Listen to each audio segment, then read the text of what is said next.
तो जो God is truth कहा जाता है वो प्रैक्टिकल में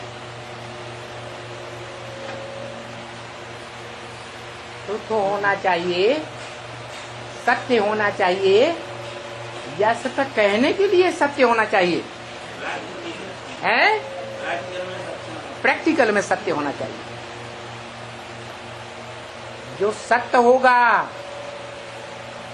उसकी पहचान बताई गीता में। क्या?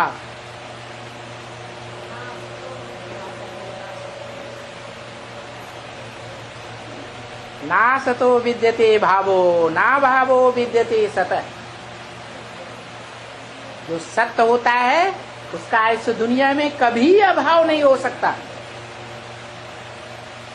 क्या? इब्राहिम इस दुनिया में 2500 वर्ष रहता है और 2500 वर्ष नहीं रहता, तो अभाव हुआ या नहीं हुआ? तो सच्ची आत्मा या झूठी आत्मा? दुनिया के सच्चाई को नहीं जानती, आदि मध्य अंत को। जो खुद ही नहीं जानती तो दूसरों को दुनिया की सच्चाई देगी? नहीं दे सकती। तो कोई आत्मा है इस सच्ची रूपी रंगमंच पर या नहीं है जो सदाकाल सत्य है? कौन है? शिव बाबा। शिव बाप नहीं? शिव बाप क्यों नहीं? हाँ, जो शिव बाप है, शिव बाप नहीं। सत्युग त्रेता द्वापर कर्मयुग में कहाँ प्रवेश है?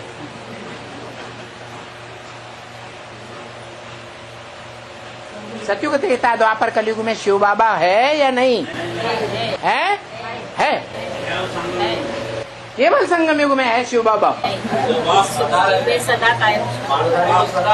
ब्रह्म वाक्य मुरली में तो बोला है इस सृष्टि पर सदा कायम कोई चीज नहीं है सिवाय एक शिव बाबा के।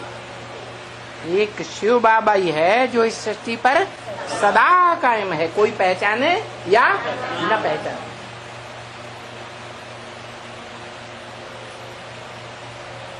तो वो शिव बाबा भारतीय शास्त्रों में प्रसिद्ध है। कौन? जिसका न जन्म गाया हुआ है न मृत्यु गाई हुई है, जिसके माँ बाप का नाम कोई नहीं बता सकता, उसका साकार में कोई माता पिता होता ही नहीं, जो इस सृष्टि पर सदा कायम है। सृष्टि के आदि में भी था, मध्य में भी है और सृष्टि के अंत में भी है। जब सारी मनुष्य सृष्टि का विनाश हो जाता है तो भी रहता है। महामृत्यु में भी उसका अभाव नहीं होता। इस सत्य रूपी रंगमंच से वो सदा सत्य है, वो प्रैक्टिकल में सदा शिव है। वो प्रैक्टिकल में इस सच्ची रूपी रंगमंच पर सदा शिव नहीं होता है। फिर भी बाप बाप है और बच्चा बच्चा। हिस्ट्री में राजाओं ने अपने बड़े बच्चे को राजाई का वर्षा दिया। बड़ा बच्चा बाप समान बन गया, बाप की गद्दी का अधिकारी बन गया, बाप की सारी प्रॉपर्टी, सारी सत्ता उसके हाथ में आ गई। तो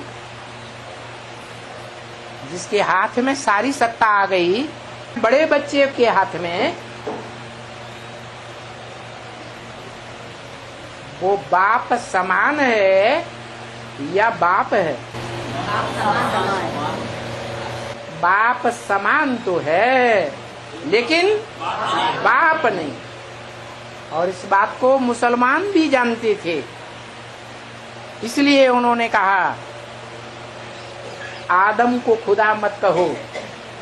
आदम खुदा नहीं, लेकिन खुदा के नूर से आदम जुदा नहीं। जो खुदा का नूर है वही आदम का नूर है, वही रोशनी है। जो खुदा है ज्ञान सूर्य, वही आदम है सूर्य का बच्चा, अव्वल नंबर सूर्य टाइटलधारी। इसलिए गीता में कहा है मैं जब आता हूं तो पहले पहले किसको ज्ञान देता हूं? सूर्य को ज्ञान देता हूं।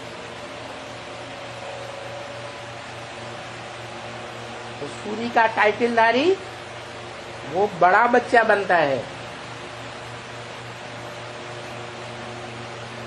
तो क्या ये बात सच्ची है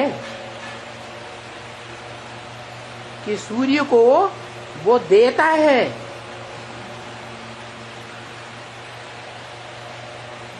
वो ऊंचे से ऊंचा बाप जब इस सृष्टि रूपी रंगमंच पर आता है तो वो देता है बड़ा बच्चे को या बड़ा बच्चा लेता है? लेता है। अगर कहें वो देता है तो सबको क्यों नहीं देता? एक को ही क्यों देता है?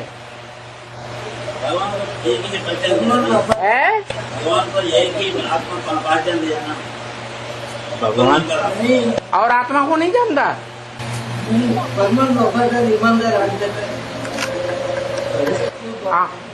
आया संसर्ग संपर्क में आया तब पता चलेगा या आने से पहले ही पता चल गया? आज्ञाकारी, वफादार, फरमानबरदार, ईमानदार है, पहले पता चल गया? आने के बाद पता, आने के बाद पता चलता है? आने के बाद, आने के पहले ही पता है उसे या प्रवेश करने के बाद पता चलता है? अरे वो तो त्रिकालदर्शी है, पहले नहीं जानता। शिव बाप तो जब जानता है तभी तो आकर के उस आत्मा, मनुष्य आत्मा में प्रवेश करता है।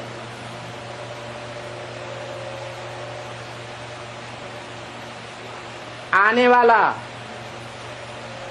आया, किसके पास आया है? मुकर्रर रथधारी आत्मा के पास आया। तो जिसके पास आया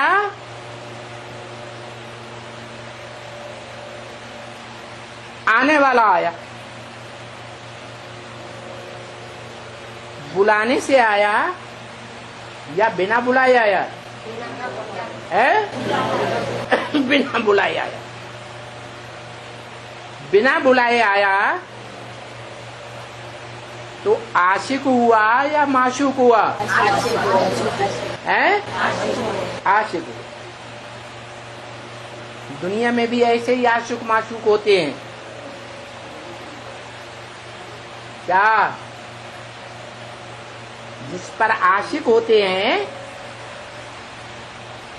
वो आशिक माशूक के पीछे पीछे भागता है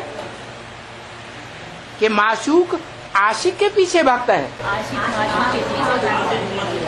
आशिक माशूक के पीछे भागता है।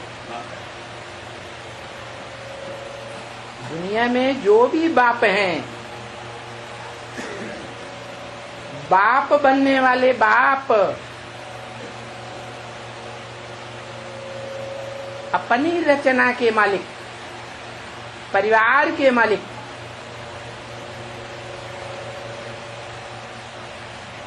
वो पहले पहले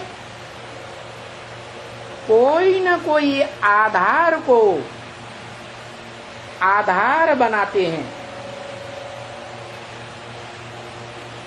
जिस आधार में अपनी सारी शक्ति अर्पण कर देते हैं।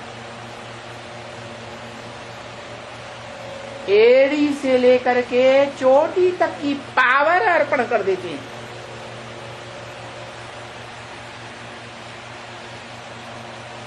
जिसमें अर्पण करते हैं उसे कहते हैं पहली रचना।